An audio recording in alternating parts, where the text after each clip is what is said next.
In 10 seconds.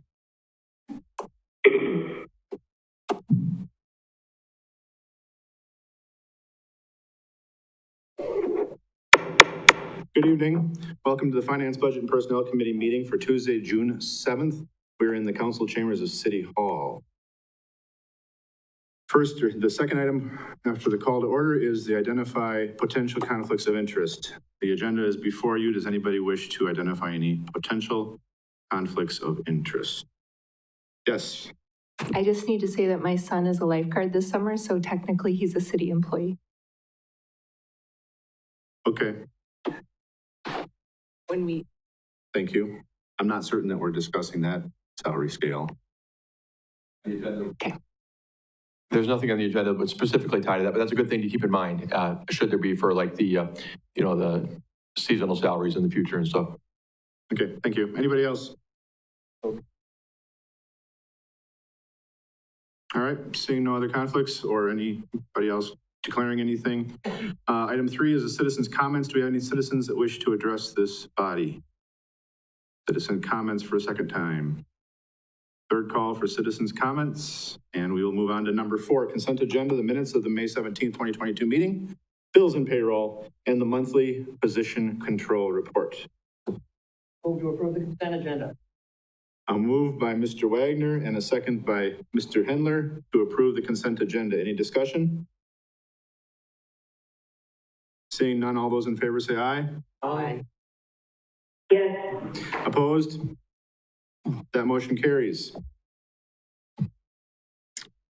We can skip number 5, nothing was removed. Number 6, request to recommend council approval of agreement for banking services with Forward Bank effective August 1st, 2022, presented by Jennifer Seletsky, Finance Director.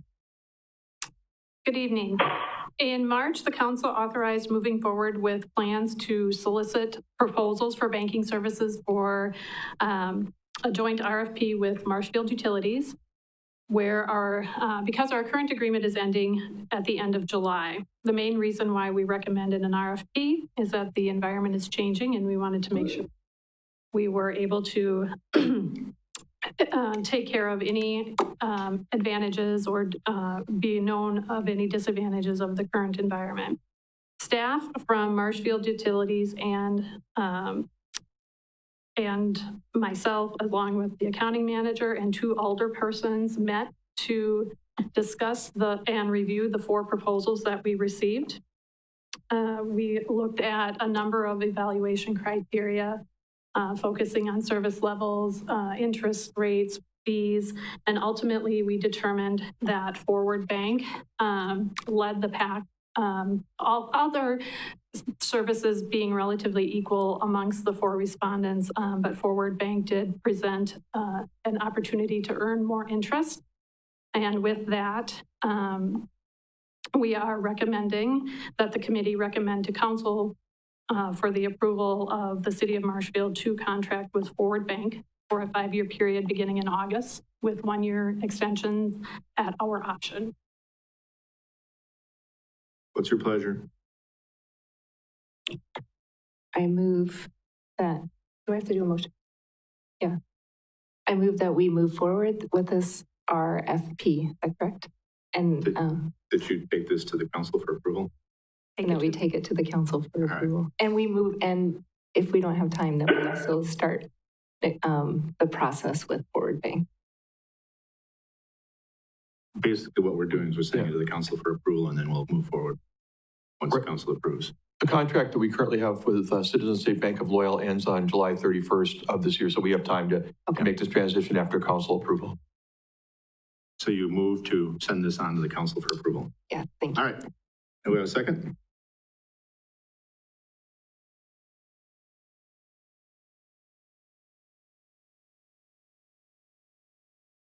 I'll second it.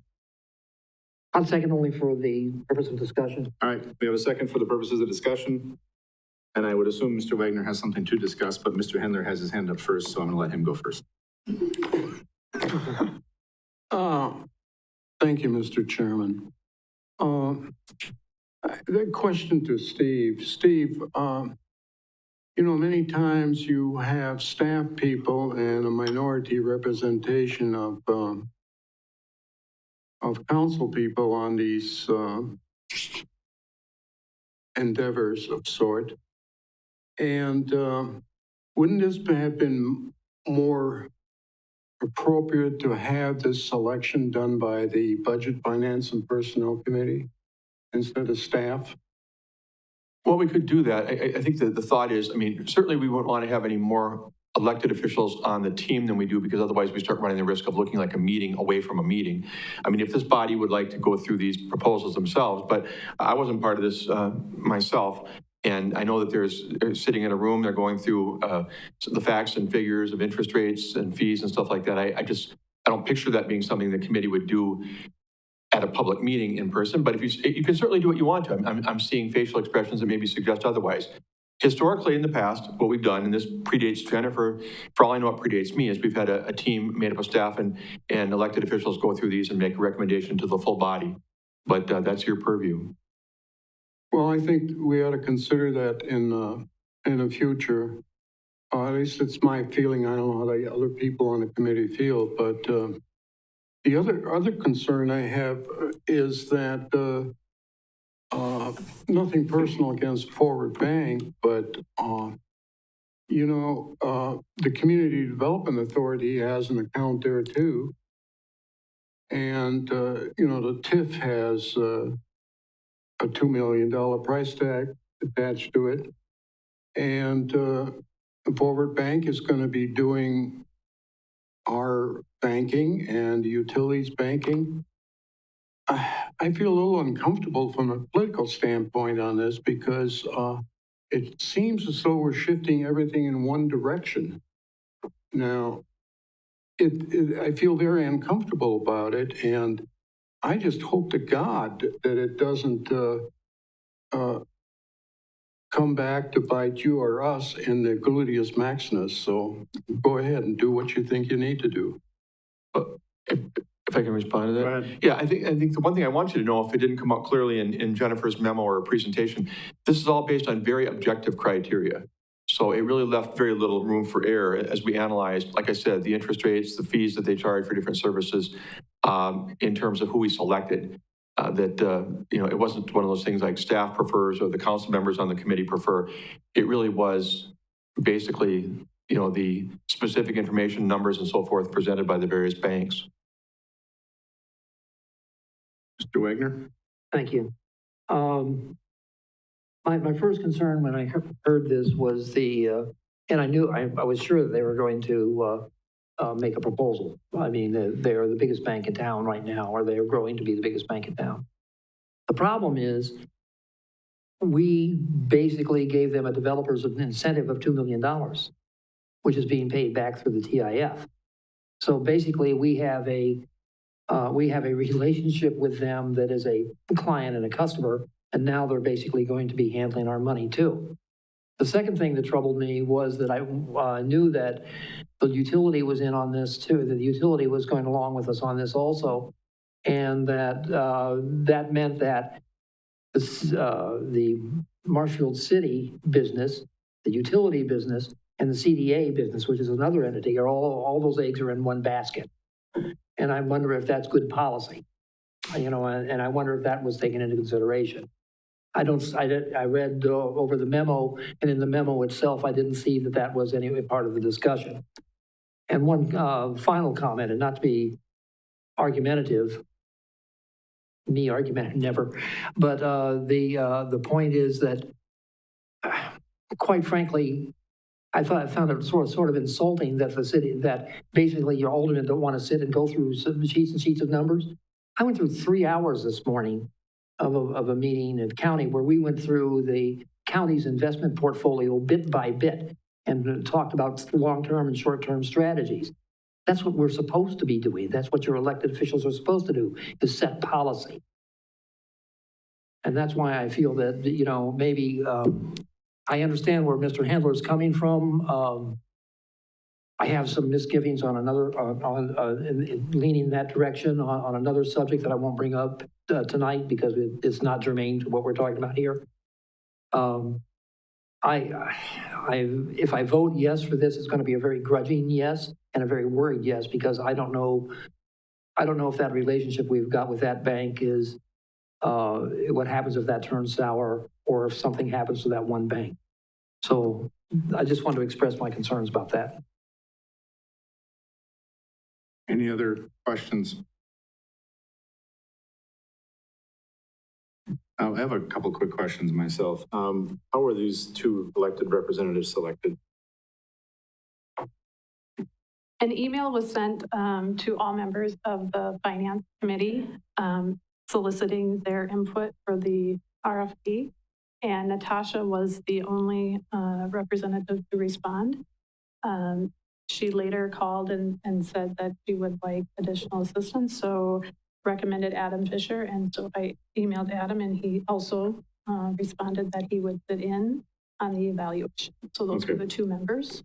So it wasn't a specific attempt to get one person from each of the two major committees. It was simply one responded, we asked for additional. Okay. Correct. Another question I have, and I know this is something that just brought up in the discussion regarding the TIF and that particular financial institution that is a part of a TIF.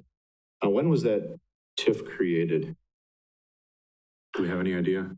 Yeah, It was well before the 2019 previous round of. yeah, RFPs, is that it was correct? it was several years ago. I can't put a year on it in my mind right now. It was concurrent with the purchase of this building. Happened about the same time as the.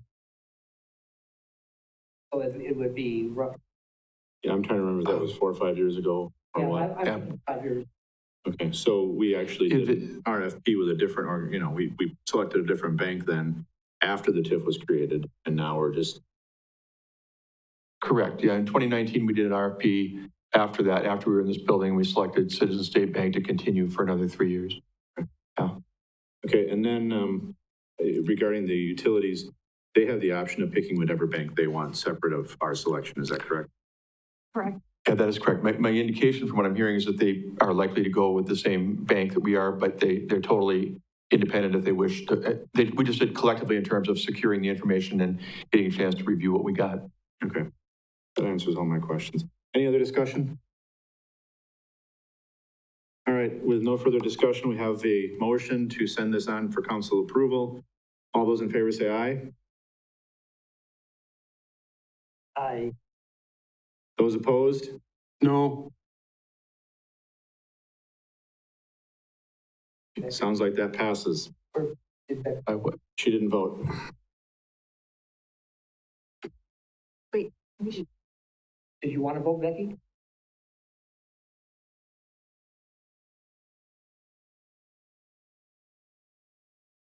Are you waiting for me? Did you want to vote? Yes. Oh, I said no. I'm sorry, I think I didn't unmute. Oh, so then I'm an aye, and so it's a 3-2 pass.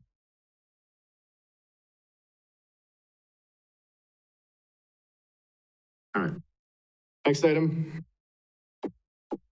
Item 7, request to recommend council approval for a 2% adjustment to the city's compensation scale for non-represented staff effective July 1, 2022.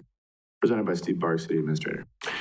Thank you. Well, 3 weeks ago, I was going to say 2 weeks, but we had the extra week with the 5 Tuesdays in May. 3 weeks ago, I came to this body looking for consideration of going beyond the 1% amount that we budgeted for a wage increase, a general wage increase as of July 1st of this year, and looking to see if it can be made 2, even though, like I said, that was not part of the approved budget. My rationale was and continues to be largely based upon inflation, which is impacting all of us in society, right here in Marshfield as well, gas prices, grocery prices, and so on. It was 8.3% the last I saw.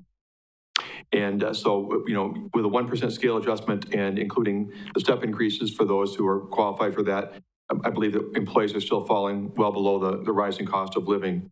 So my proposal is 2% effective July 1st as a general across-the-board wage increase. The estimated fiscal impact of that is $36,000. I brought this to light last time. A portion of that is charged to our enterprise fund, so the general impact is closer to $30,000, actually slightly below that. We have had some savings from positions, as we all know, that have not been filled in a timely manner, but we haven't really calculated that exactly to come up with a number, but it's been significant. But the reason I'm really bringing this forward more than anything is just simply I think that our employees are deserving of it, given the financial situation they find themselves in with the rising CPI. On May 17th, the committee did express some level of support for this proposal, but questions were raised. I believe Councilmember Tompkins was asking specifically about what that would mean to the starting point of the 2023 budget process, which is right around the corner. So we did calculate how that might affect where we begin as we get into the fall. The general fund impact for the last 6 months of the year would be roughly the same, and it would be what I presented earlier, the 30,000. But the full impact of 1 year, if you approve this, as we go into 2023, would be $64,000 higher for calendar year 2023 than it would be if we stayed with the 1%. Now, that is with no other changes. And I'm presuming that you'll certainly consider some sort of across-the-board increase for 2023 in July and step increase continuation. But as far as what the starting point is, it would start at a point $64,000 higher in wages in the general fund for calendar year 2023. With that in mind, I just summarized by saying I think that there have been some savings, but I think it's reasonable in terms of trying to take care of our staff. We're a service-based business. We don't make a product, and it's our employees that are the product, so to speak, and they're the ones who perform the services. So I would recommend on behalf of myself, I'm making this recommendation, that the committee would recommend council approval of a 2% across-the-board general wage increase effective July 1, 2022. And I would take any questions. What's your pleasure?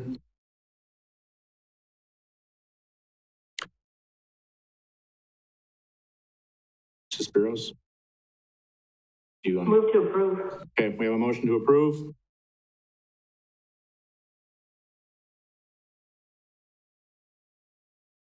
Second for the purpose of discussion. And we have a second. Discussion. And discussion. Mr. Hendler. Question I have is maybe appropriately Mr. Wagner can answer this. How are we doing with the two unions, the fire department and the police department? What is their position? Go ahead, Mr. Wagner. We settled a 3-year contract with the police department. We're still in negotiations with the fire department. And we haven't come to any, I don't even think there's anything on the table at the moment. So, that's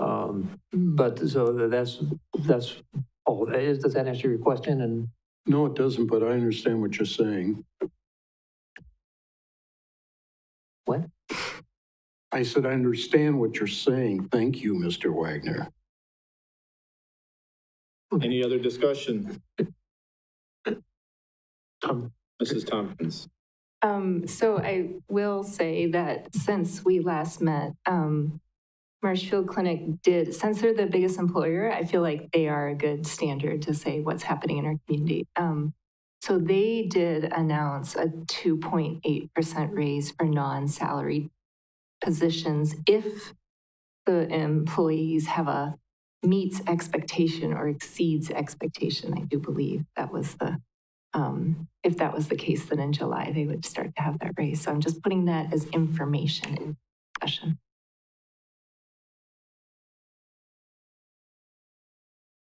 Any further discussion? Can I just add one more thing? And I didn't really harp on it this time. I think I spoke a little bit to on May 17th. But again, we've talked before about we've lost some employees in the last 6 to 12 months for various reasons. Some have just retired because they hit that point in their careers. Others have taken other jobs for a multitude of reasons. But I can tell you that one of the things that still does come up is whether or not we're keeping up with our compensation plan.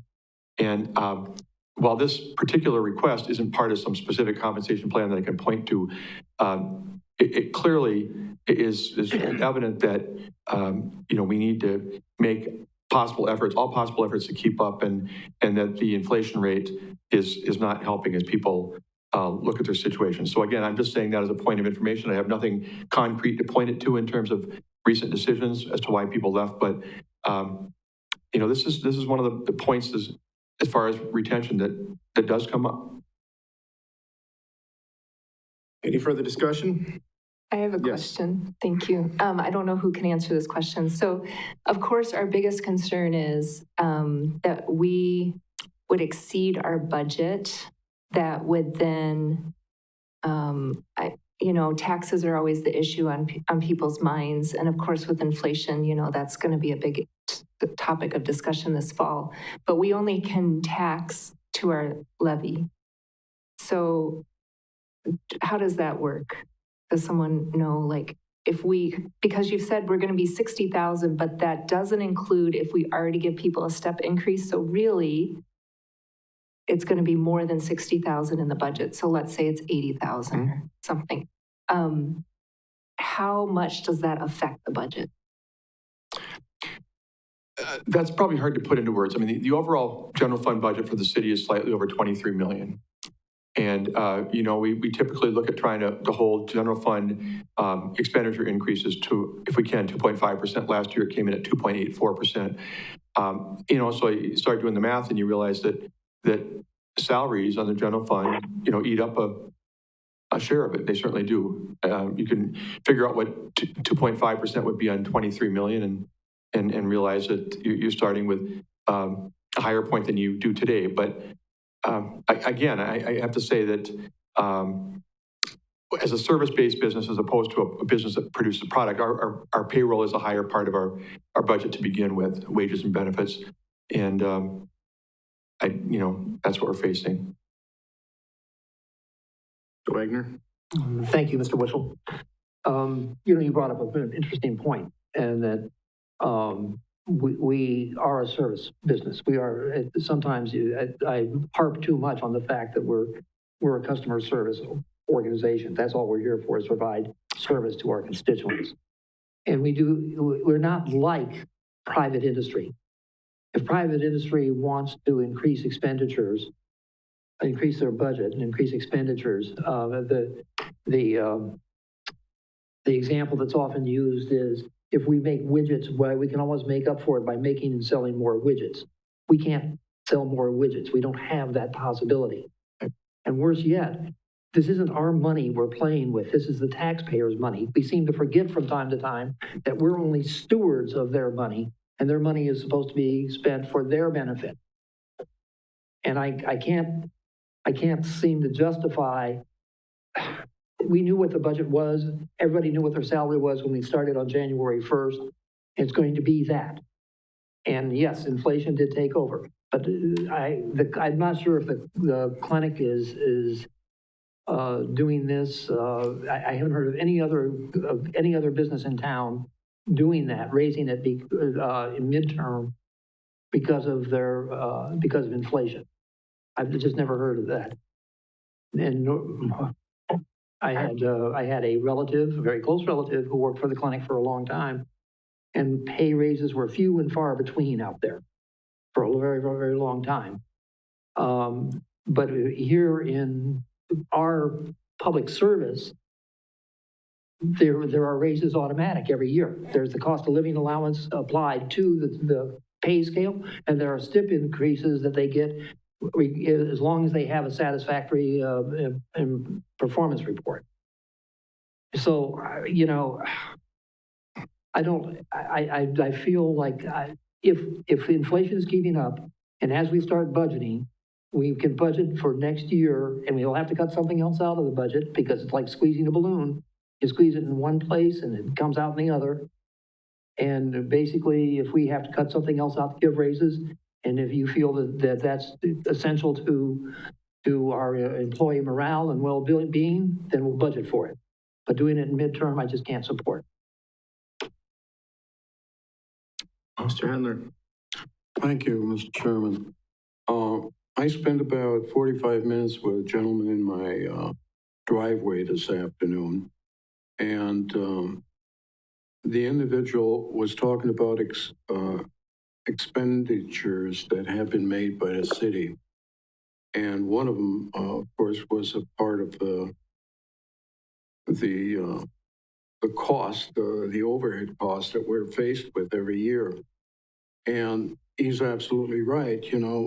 Private industry doesn't adjust because we have an 8.5% increase in inflation. I feel very uncomfortable going in the direction of 2%. I just don't feel right about it, because who's going to pay it? The taxpayer. And we're gonna have an increase in taxes anyway this year because we've got to maintain a certain status quo in our expenditures. I can't do it. I'm sorry. Mrs. Spiros? I have a little bit different perspective. In addition to the Marshfield Clinic, I know of at least 2 other major businesses in the city of Marshfield that have announced percentage raises in the past couple of weeks. These are major employers, and they did it for inflation purposes for their employees. I think this is important. I think our employees are our most valuable asset that the city has. You're right, we can't make more widgets to make up for the cost, but we do have to take care of the employees. They do provide service to the taxpayers. That's what they do, all of them. They fix, potholes, they plow snow, they provide service to the taxpayers. So I feel like we shouldn't necessarily be comparing ourselves to other businesses. I agree with that, but I think this is imperative. The cost of inflation is predicted to continue to go up. Prices of gas are over $5 a gallon. Nobody could predict this when we did the budget, and I feel like this is just the right thing to do. I wanted to additionally say that if we're worried over this $60,000 impact that it has on the budget, perhaps we can stop worrying about paying for sidewalks that are going to run through people's backyards of properties that we own or trails that go to nowhere. So I think that we can look at priorities and probably change those a little bit. And that's just where I'm going to leave it at this point. Any other comments? I'm going to take a moment to comment as well.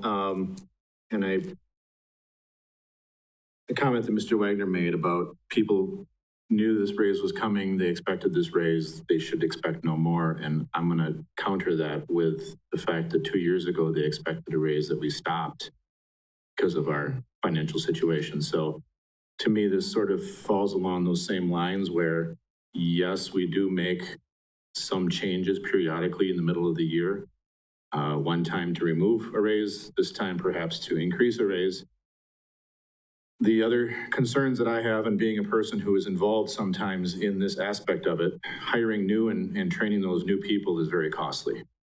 So the productivity that you get from a new employee because somebody left to get a higher paying job, and then you spend that time and effort putting in to train a new person, and being one of those that had to do the training and had to suffer with extra work simply because the new employees couldn't do the job yet. That's very costly as well.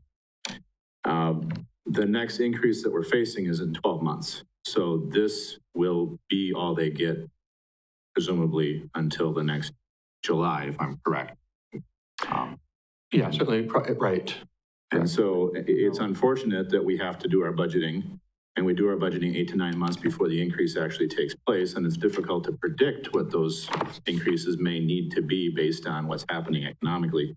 I'm going to support this. I do think that this is necessary. I don't know how my other colleagues are going to vote on this, but I'm going to join with Mrs. Spiros and say that this is something that we definitely need to do.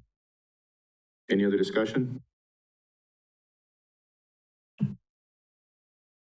All right, so we have a motion to approve the increase of 2% as presented. All those in favor say aye. Aye. Aye. Opposed? No. No. Passes 3-2. All right. Next item up is number 8, request to recommend council approval to refill vacant parks technician position presented by Justin Casperson, Parks and Recreation Director. Justin. Good evening, everyone. I'll turn that on. Good evening, everyone. Jeff Weinfurter is retiring from his position as the park technician with the city of Marshfield after 36 years of employment. Jeff's last day will be July 1st. On behalf of the Parks and Recreation Department and the city, I want to thank Jeff for his commitment and dedication to the community, the residents of Marshfield, and specifically our park system.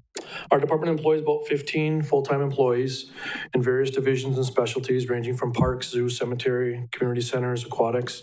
The park technician is a part of a group of 4 people that are cross-trained in all those areas, including the zoo, the cemetery, forestry operation, and aquatics. The park technician position's main expertise is in the maintenance and repairs of all of our facilities and our buildings, including the Wildwood Station, the community center, as well as the Wildwood Zoo.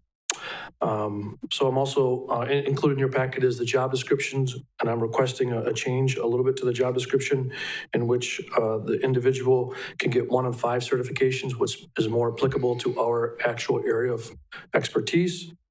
Listed down below are those 5 certifications or licenses. One is the commercial driver's license. Number 2 is the commercial certified pesticide applicator's license. Number 3 is the certified playground safety inspector. 4 is a journeyman in a skill trade. That's typically plumbing, electrical, or HVAC. And the last one is a certified horticulture or arborist. Those are all noted in the job description in red. I know City Administrator Barg did review this and did not feel it was needed to take it to McGrath for review. So we are looking for approval to take this to the council for their approval. Mr. Wagner? So moved. And Mr. Hendler seconds that. Any discussion? Seeing none, all those in favor say aye. Aye. Aye. Aye. Sorry. Opposed? That motion carries. All right, next up we have number 9, request to recommend council approval for council to approve Sorry about that. revised job description for the position of accounts payable / payroll technician and authorize staff to refill this vacant position presented by Jordan Munger, accounting manager. Jordan. Good evening. Hi. So a few weeks ago, there was a kind of a little bit of shuffle in terms of employment that happened in my department. There was a deputy clerk vacancy, which our employee Ashley Drager took. And so we now have a vacancy for the accounts payable technician. And so what I'm asking to do is make a revision to the accounts payable technician job description, and then so that we can basically update it to what has been going on in the department. So really, they have been serving as a backup to payroll, but not really switching off payroll every year, if I can say that. And so we're really just revising the job description to be accurate as far as what the job duties are. They would serve as a backup payroll, but not be doing it as a switch every year. And then I would then request that the job position be fulfilled or be allowed to be fulfilled. So. Hey, what's your pleasure? Yes, Mrs. Tompkins moves to approve.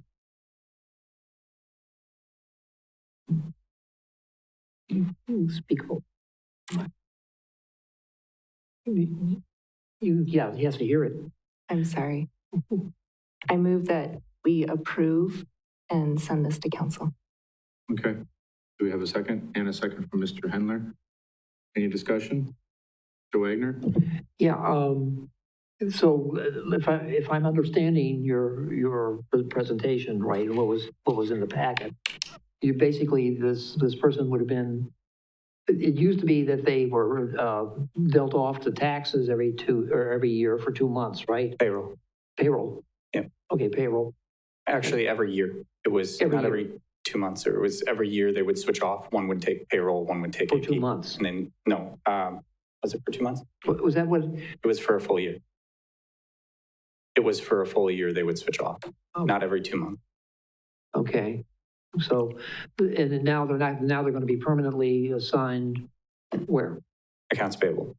Accounts payable. Correct. Okay, so, and did they have any responsibility up on with the clerk's office at all? No? The accounts payable? No, No, No. okay. just our position that our person that was doing the AP has switched to the clerk's position. Okay, thank you. So is there a payroll technician position?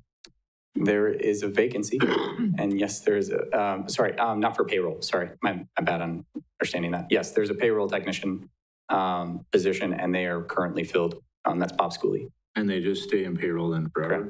Correct. Yes. Okay, and so then this account payable. They would serve stay- also as backup to AP, so they could run check runs as well. So AP is AP forever as a backup to payroll, and payroll is Correct. payroll forever with a backup to AP. Correct. The only thing we're changing is that it's a more permanent position with as a backup instead of a constant switching every year. Yes. Gotcha. It's cross-training. It's Yeah. there in case of issues. Is there any other question? Anything else from anybody? Yes, Mr. Wagner? Yeah, just a quick question. So we don't have an HR director at the moment. We don't have, how did, you prepared you changed the job description, you redlined it. Did anybody review that? Who reviewed that? Who did that? My finance director. The finance director? I took a look at it as well. I mean, the changes aren't real radical. That's why we didn't feel it had to go to the compensation consultant or anything like that. And, But we're not allowed, administratively, we're not allowed to make changes in the job description unless we're talking punctuation or those kind of things. So it's something that we wanted you to see what accurately reflects what the job currently is.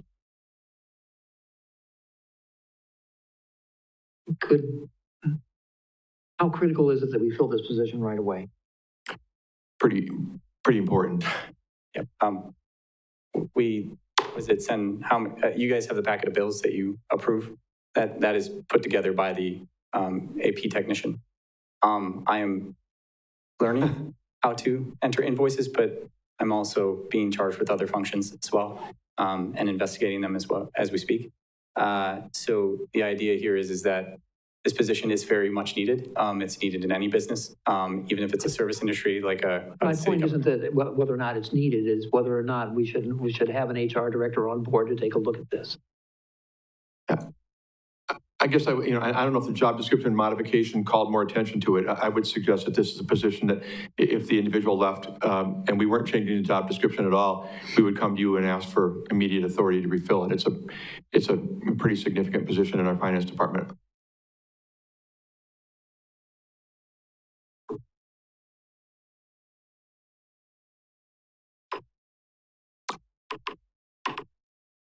Ms. Tompkins? So is it more efficient to have someone who permanently stays, or is there a safety net if you have two people who know how to do both jobs? That's the thing. It requires a little bit higher degree of skill to do that, especially in the payroll world when it relates to what we're talking about with WRS's rules and regulations. So while it would be nice to have two people that know everything, it would be probably more efficient to not have that. And rather, it's more of just a backup in case we need to run a payroll. We have that person run a payroll. And that's basically the extent. And we can have them learn a little bit about employee maintenance maybe in the tables, but we'll see where we go with that. Any other discussion? Seeing none, we have a motion to approve and send this on to the council. All those in favor say aye. Aye. Aye. Opposed? That motion carries. Thank you.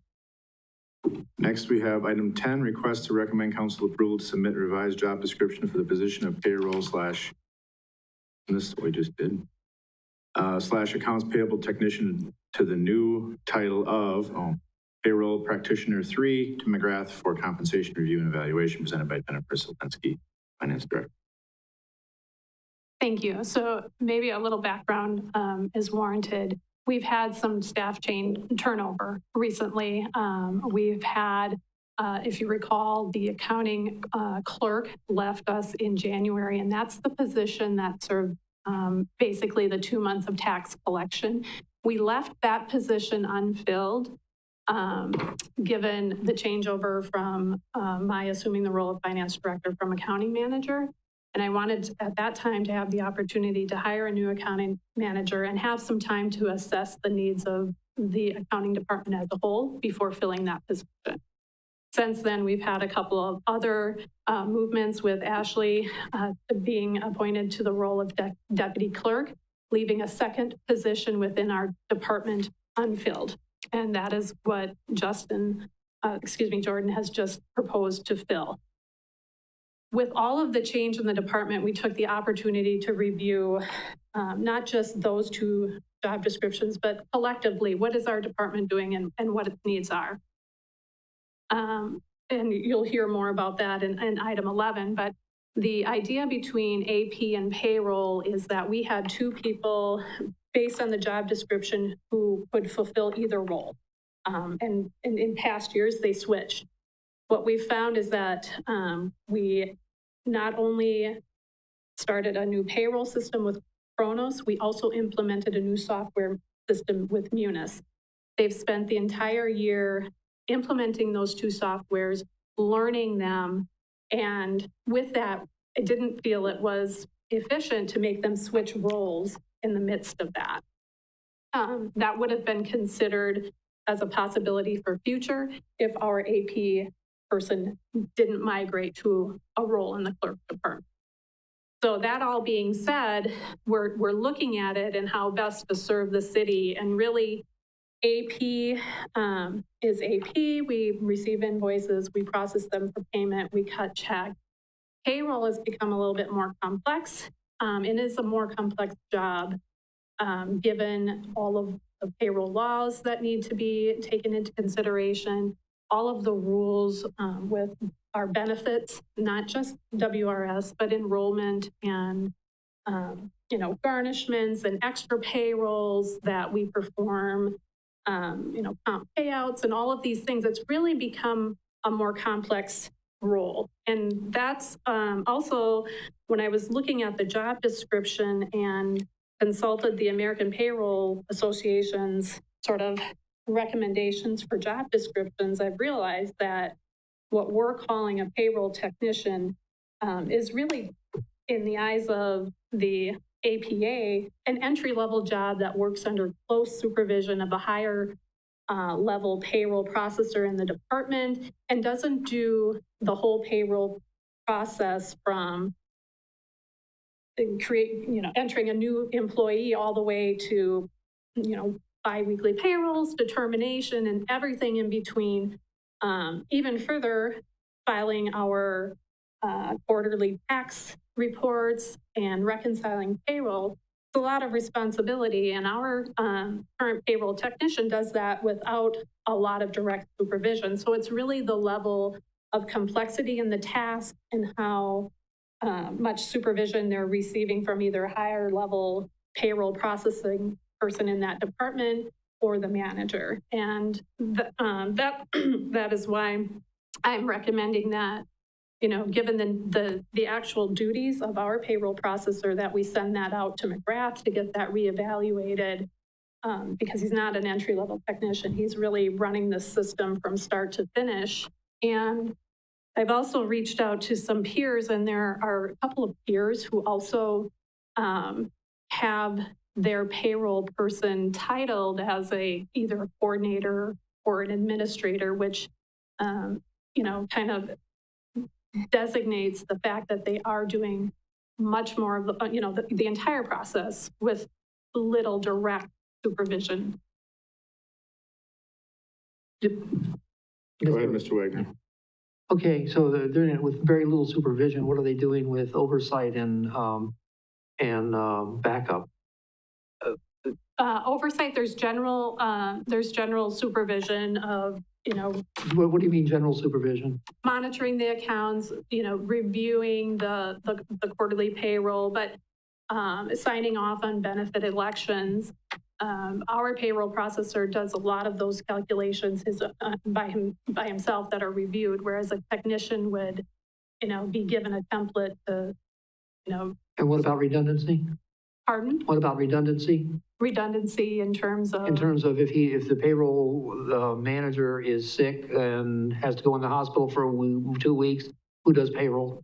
Who does payroll? So that would be the new, we're still asking the AP person to be the backup to run through the That's where I process. got confused on the other. Right. So they're going to still back each other up. It just won't be a primary responsibility because of the the depth of the knowledge in payroll that is needed is not necessarily what we would expect out of an AP person. So it's having full knowledge of both jobs that, may be difficult to fulfill that role in having full knowledge of all payroll and laws plus processing AP.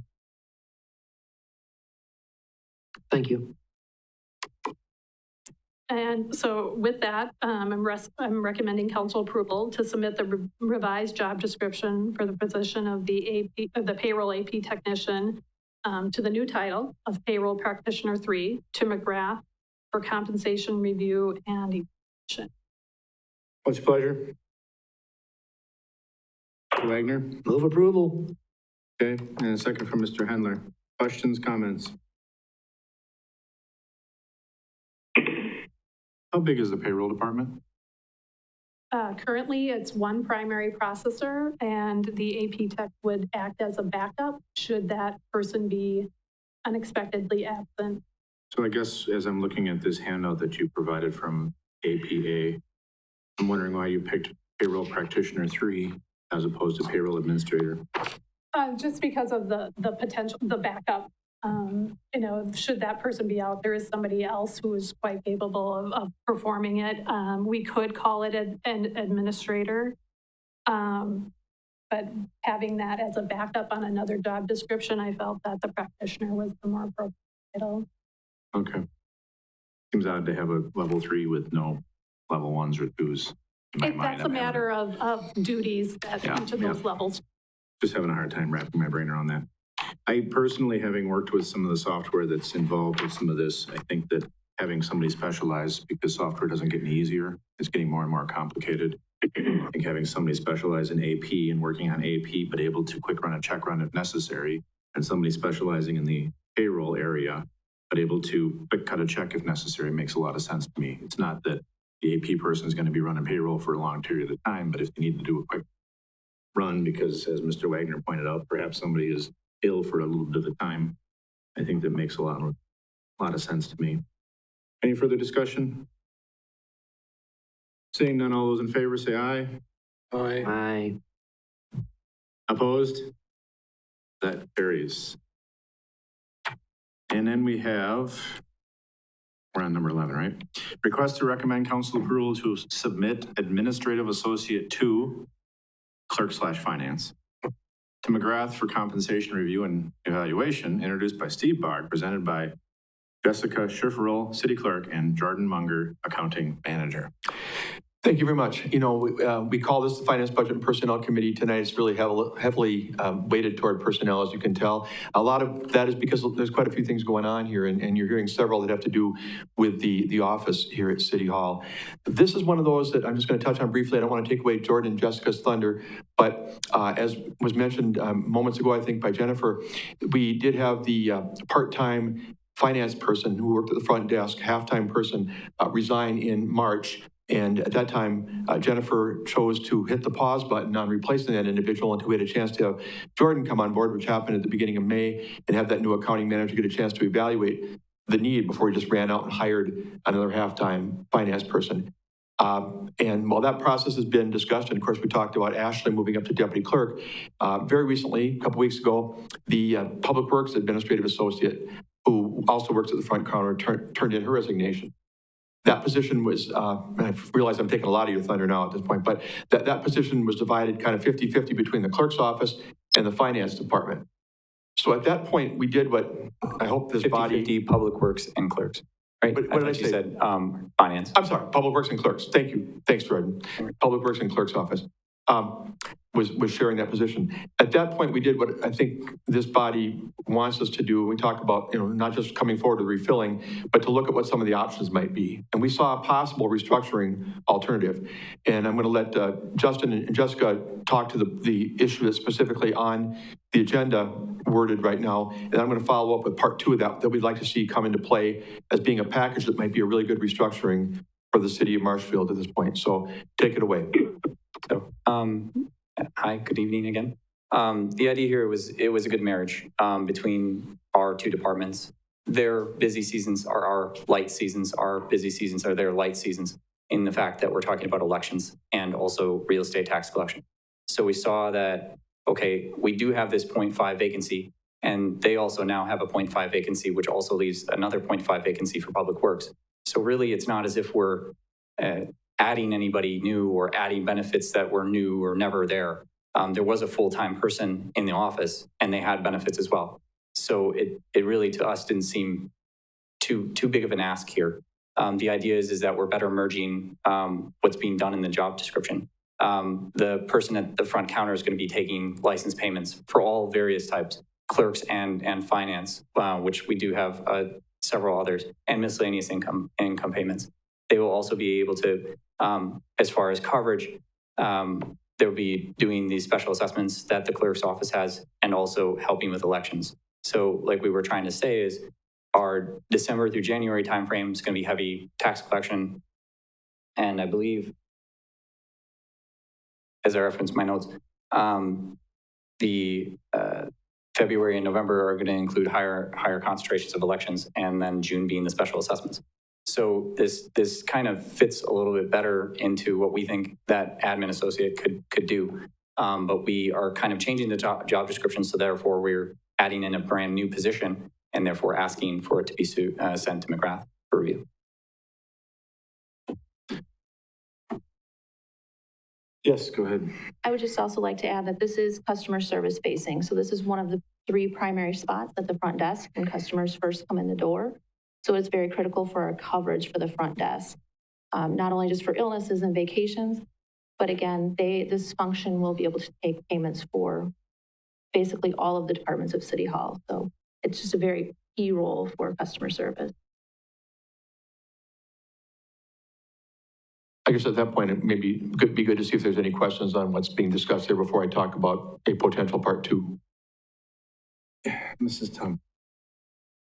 Okay, so I'm just clarifying. So it was a full-time position with 0.5 for Public Works, 0.5 for clerk, and 0.5 for finance, but now, so is that right? So we had a vacant 0.5 for the accounting, Okay. the accounting clerk since March. Okay. So we have not filled that vacancy.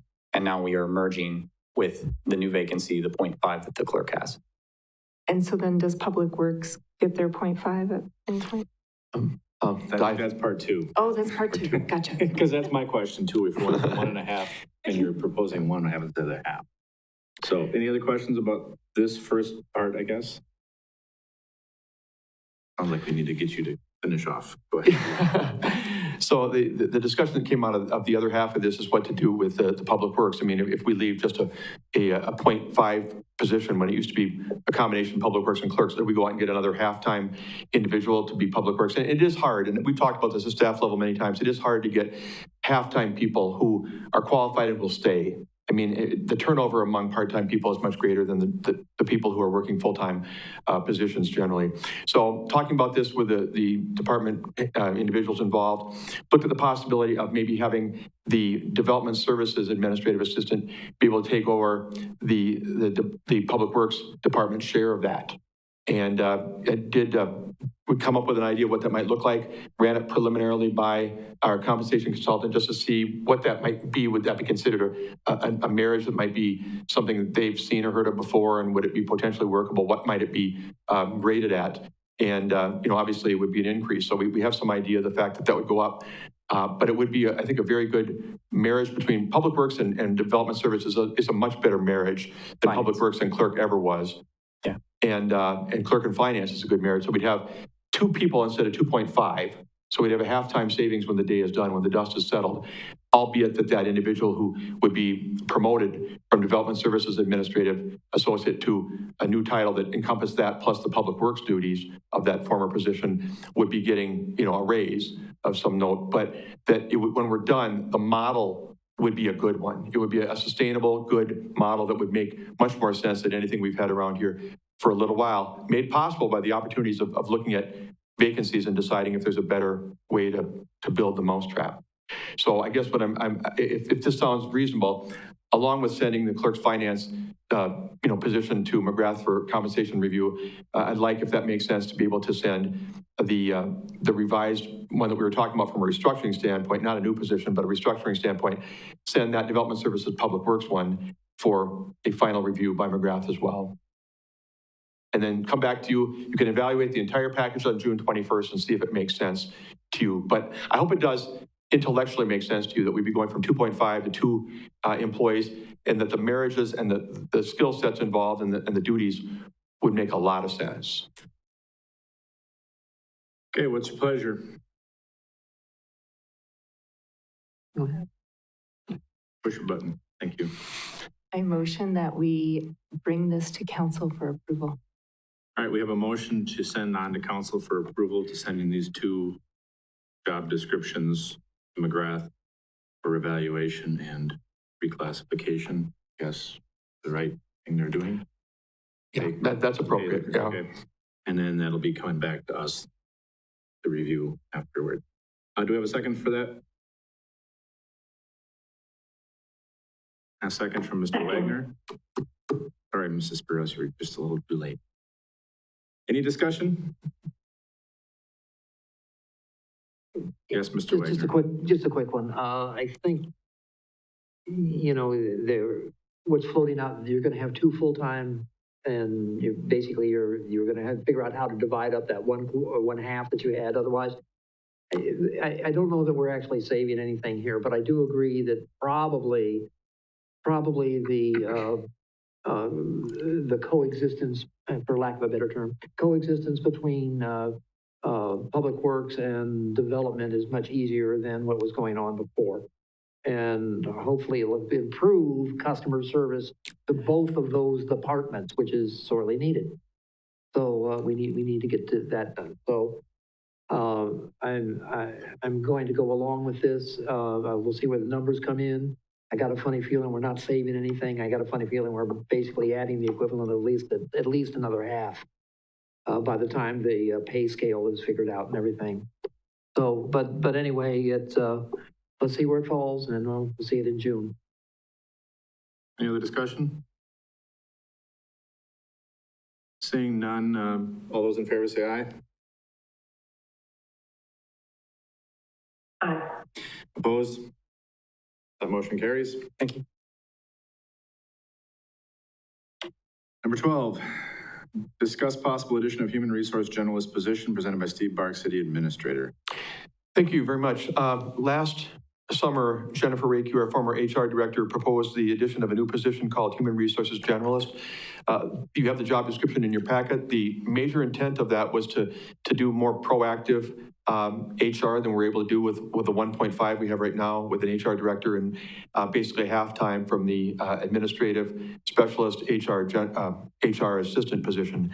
HR has become more complex. I think we've seen with the laws and the changes and the mandates from federal and state government that it is becoming more complicated over time. At that time, the committee and the council ultimately agreed to have it sent to McGrath. They did create it. It was put at pay grade 128. However, I did not put it in the proposed 2022 budget because I just couldn't find a way to make it work with the financial constraints we were facing. Recently, now we've gone through our efforts to replace Jen as she took another job back in February. And it does appear, I can give good news right now. It does appear as that we have somebody tentatively signed on to be our new HR director coming on board here soon.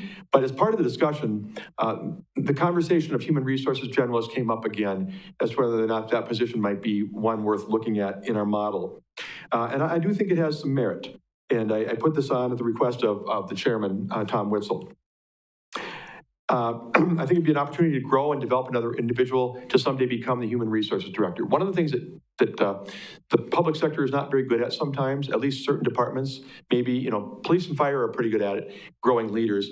Other departments were not wired for succession planning, but this might be a real good way of getting somebody on board as a generalist and growing them to someday be a director when that individual gets the opportunity. Having said that, with a new HR director coming on board in the next few weeks, I would prefer to wait and have further discussion of it and let that person be part of the conversation in terms of looking at the structure of our HR function and what may be best. We may want to relook at the position we have right now, the administrative specialist, human resources assistant going forward, and look at what we're talking about here with the other departments in the front counter area. What's the best model for getting the job done effectively? So I think it's a good idea. I think it's worth looking at seriously, but I'd like to put the pause button on until we have an HR director to be part of the evaluation process. Any questions, discussion, thoughts? Yes, Mr. Wagner. Thank you. As you know, when this was originally brought up, I was opposed to it. And then we had the great apocalypse of all the resignations, so to speak. And basically, I got to be part of the process of refilling some of those positions. And what I saw on that, the process that we used was, I'm trying to find the right word for it. There was so much that we didn't know as teams when we were doing it, when we were actually interviewing people, when we were actually discussing things. We didn't have the guidance of somebody who was in personnel or in HR itself. And the other thing about it was the amount of work, the amount of productivity we lost in City Hall during this period of time. In my mind, it must be mind-boggling. It must be absolutely mind-boggling. We were losing like 50% of Steve's time, probably a good chunk of the clerk's time, and we were losing. And then the other one that really got me was we do everything by a team approach, which I think we need to look at. We need to look at it seriously. And we had 2 teams of 5 conducting interviews of the same persons, okay? So they were rotating them in and out. And those teams of 5 were basically 4 staff members and 1 older person on each one.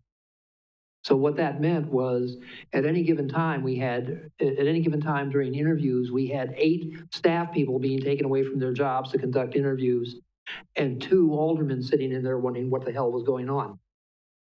So essentially, we burned up a lot of productivity, a lot of money during that period of time. At the same time, I don't think it would have been any better if we had just an HR director. And with the people we interviewed, from the interviews we saw, what I was seeing out of it all was that the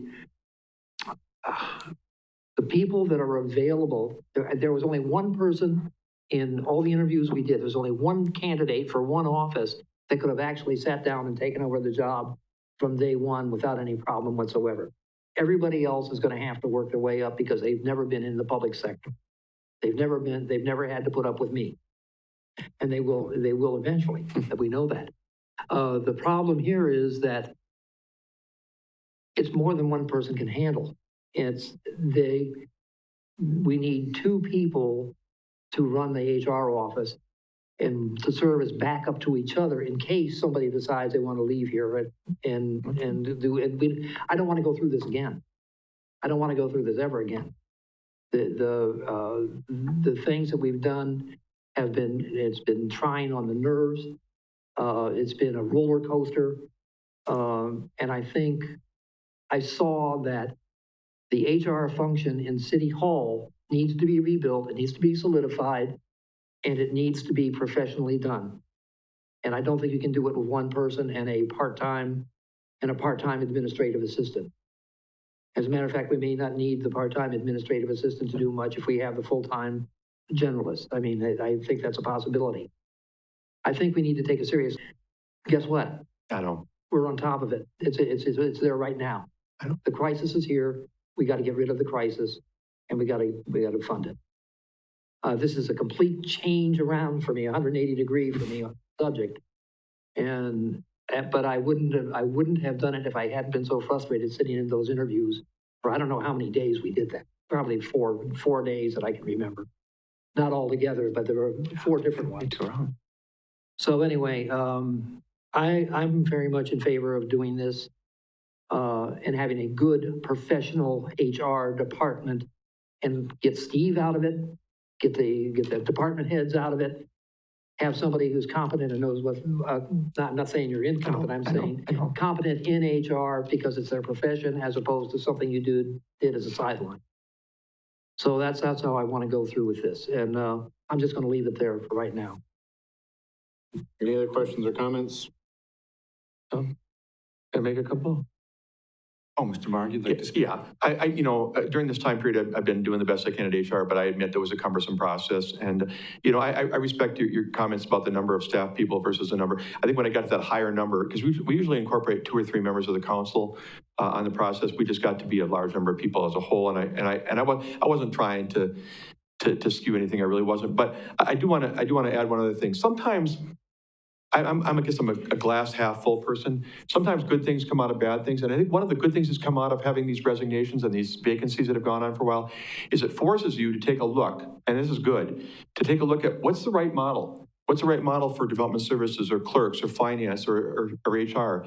And I think we're doing that in a way that I think good things may come from it. And that could be the case ultimately here as well. As awkward as it's been to go, almost 4 months now without an HR director.